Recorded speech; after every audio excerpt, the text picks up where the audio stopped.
안녕하세요, 나도균입니다. 최근에 이제 안구건조증이 엄청나게 증가했습니다. 뭐 뉴스에도 자주 보도가 되고 하는데, 안구건조증이 늘어난 이유는 첫째가 뭐 시각 정보가 너무 많아서 정보의 전달에 이제 시각 정보가 좋으니까 전달하려고 하는 사람은 시각 정보로 제공하게 되는데, 아무튼 시각 정보가 너무 많으니까 눈이 혹사당하고, 그것 때문에 이제 안구건조증을 비롯한 여러 가지 눈의 질병이 굉장히 증가하게 됩니다. 포도막염도 역시 그 눈의 혹사 때문에 생기는 거죠. 안구건조증은 이제 그 안구가 마르는 거죠. 눈물이 부족해서 안구가 마르는 건데, 눈물은 이제 그 각막과 결막의 눈에 이제 각막과 결막이 노출되어 있으니까 거기에 영양 공급을 하고, 눈물이 나와서 영양 공급을 하고 마르지 않게 하고, 그렇게 하는 거고요. 눈물에는 또 강력한 면역작용이 있어서 여러 가지 항균작용과 항바이러스에서 그런 감염으로부터 눈을 보호해주는 기능이 있습니다. 눈물은 세 층으로 되어 있는데, 안쪽에는 점막층이 있고, 그 다음에 이제 물로 된 수성층이 있고, 그 바깥에 이제 기름층이 있습니다. 그래서 기름층은 이제 바깥에서 있으면서 눈물의 그 증발을 막아주고, 또 이렇게 눈꺼풀과의 사이에 이제 윤활작용을 좀 해주는 거고요. 제일 두꺼운 거는 이제 눈물이 그 수성층, 물로 되어 있는 층이 제일 두껍습니다. 근데 눈물이 마르는 이유는 이제 두 가지 중에 하나지. 하나는 생산이 줄어들거나 아니면 이제 너무 빨리 마르거나 하는 건데, 생산이 줄어드는 이유는 눈물샘의 기능이 퇴화하기 때문이죠. 퇴행하기 때문에 기능이 떨어지는데, 기능이 떨어지는 이유도 나이 먹어서 이제 나이 먹으면 사실 눈물뿐만 아니라 뭐 신체의 모든 진액이 좀 줄어듭니다. 건조해집니다. 애들은 좀 촉촉하고 그렇게 되는 거니까, 나이 먹어서 이제 눈물샘의 기능이 저하되는 것과 여러 가지 뭐 생체 활성의 저하라든가 아니면 뭐 여러 가지 질병 때문에 눈물샘의 기능이 아무튼 퇴행이 오면 그때 눈물샘의 분비가 줄어들고요.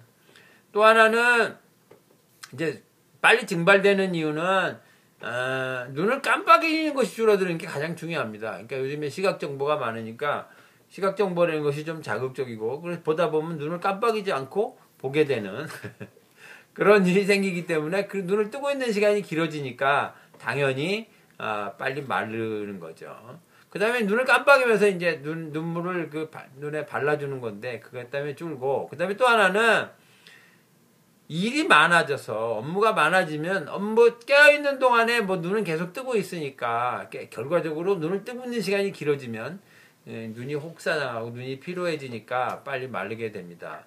물론 이제 건조한 날씨도 영향을 하죠. 건조하면 이제 증발 속도가 아무래도 빨라지니까 건조한 날씨도 영향을 합니다. 그럼 안구건조증을 치료하기 위해서는 어떻게 해야 될 거냐?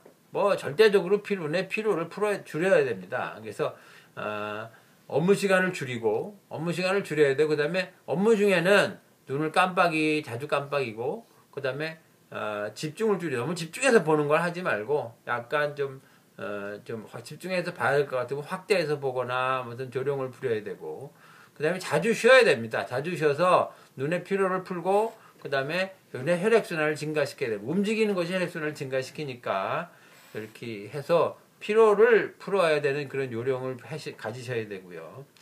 자주 쉬어야 눈뿐만 아니라 몸의 피로도 풀어지는 것, 줄어들고 혈액순환이 좋아지는 거니까 자주 쉬고, 쉴 때마다 한 바퀴 돌고 움직이고 자꾸 그렇게 하셔야 됩니다. 대표적으로 눈을 혹사시키는 주범이 이제 TV, 컴퓨터, 그 다음에 뭐 요즘에 이제 스마트폰이죠. 그것들이 눈을 아주 굉장히 혹사시키고, 특히 이제 스마트폰은 글씨도 작고 해서 아주 피로를 가중시킵니다. 그러니까 스마트폰을 보지 말아야 되는데, 뭐 이미 시대가 그런 시대라 보지는 않을 수는 없고, 아무튼 시청시간 최소한으로 줄이고, 크게 볼 수 있는 거 크게 보고, 작게 보는 걸 최대한으로 피해야 됩니다. 그리고 걷는 것이 혈액순환을 촉진시키니까 자주 걸어서 눈에뿐만 아니라 사실은 눈이 건조증이 있는 사람은 머리가 띵합니다. 그러니까 눈뿐만 아니라 머리 전체에도 혈액순환을 좀 좋게 해야 되고요. 몸의 피로하면은 눈의 활성도 저하되는 겁니다. 몸을 피로하지 않도록 하는 것이 중요하고요. 눈이 나쁜 사람 자꾸 걸으면, 애들 데리고 산에 가보면 그 눈이 따끔따끔하다고 그러는 경우가 종종 있어요. 그건 눈에 이제 혈액순환이 증가하니까 따끔따끔 하는 건데, 계속 얼으면 뭐 시원해지고 좋아집니다. 그렇게 하셔야 되고요.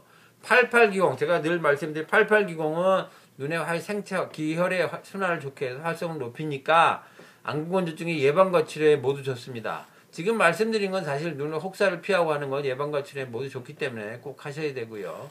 한방 치료인 한방 안약이나 침, 한약 등이 모두 활성을 높여줘서 안구건조증의 치료에 두루 좋습니다. 그러니까 꼭 그렇게 활용을 하시면 되겠습니다. 네, 야도균이었습니다.